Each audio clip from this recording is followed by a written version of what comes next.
Hello and welcome to the Torah Outreach Program, Erev Shabbos, Burst of Inspiration. Today's Burst of Inspiration is sponsored by Rabbi and Mrs. Ben-Sion Bamberger as a schus, a merit for a Shlema, a complete recovery for Kayla Bas Sarah. May the learning that comes from this video be a schus for her, and she should live many, many years to 120 and tremendous nachas from children, grandchildren, and great-grandchildren. Parshas Chukas. Moshe is given the horrible news. He is not going to enter Eretz Yisrael, the land of Israel. Why not? On a face value, it seems very insignificant what he did wrong. We're not even 100% sure. There's all kinds of discussions what it is he did or he didn't do. Hashem told him to hit the rock and it'll bring water. And it's been done many times before. This is the end of the 40 years. It's been done many times before. He hit the rock, it brought water. But this time he said, speak to the rock. He got confused and he hit the rock. It started to bring forth a little bit and hit it again, brought forth tremendous amounts of water. And afterwards Hashem said to him, because you weren't Mekadesh my name, you didn't sanctify my name. Through talking to the rock, the Jewish people would have seen a rock that has no feelings, that doesn't know, that doesn't get rewarded for what it does or it doesn't do. It listens to my command. How much more so should we? And because of that, Moshe was given this horrible onish, this horrible punishment of not being able to enter the land of Israel. Why? Why so harsh?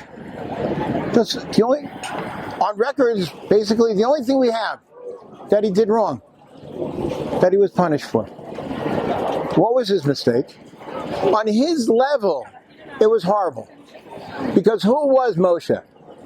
Moshe was known as Anav Mikol Adam, the most humble of all people.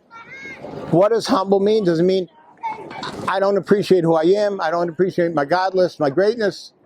Moshe, of all people, knew who he was. He was the leader, the greatest leader the Jewish people ever had. He was a connection between us and God. He was the one who brought us the Torah. But that was it. He understood that he was a connection, nothing more than a conduit between God's message and the Jewish people. There was no him. There was no self. It was all, I'm here just to relay God's message. Everything that I do is nothing more than sanctifying God's name to the Jewish people and to the world. That's what we're supposed to be doing.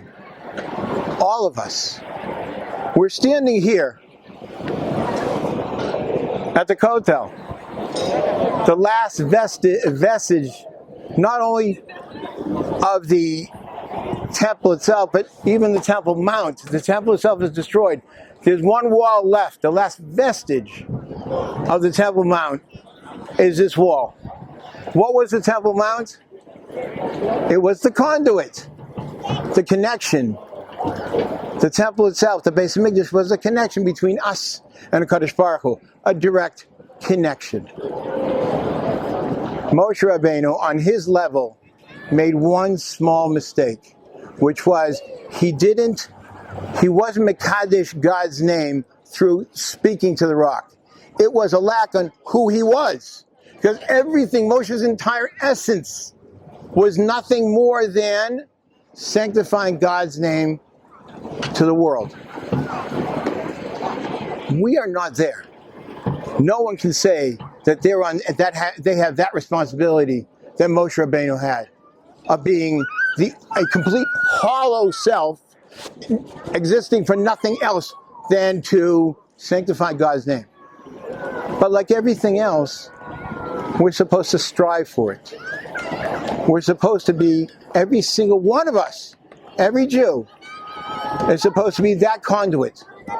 With everything we do in life, throughout our day, working, praying, learning, making a living, everything we do should be for that one goal of sanctifying God's name to the world.